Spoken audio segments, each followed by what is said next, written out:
Nos trois personnages du jour aimaient jouer. Dostoïevski et la Belle Otero pour de l'argent, Julien Lepers pour le plaisir.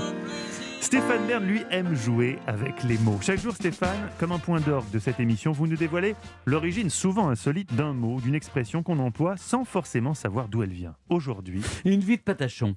Je vous raconte l'origine de cette expression, une vie de patachon. Je ne sais pas si vous êtes déjà demandé d'où venait cette expression, Mathieu, mais j'imagine maintes sans fois. mal que vous l'avez souvent vécu et que vous la vivez encore.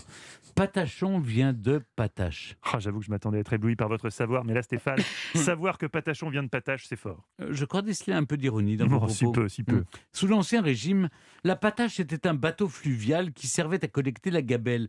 Vous savez, le fameux impôt très impopulaire qui portait sur le sel.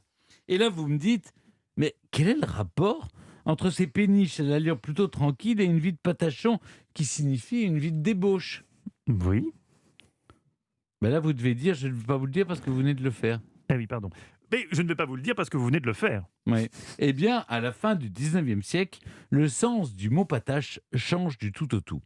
Il désigne désormais la diligence des pauvres et d'une manière générale tout moyen de transport de faible coût et très inconfortable.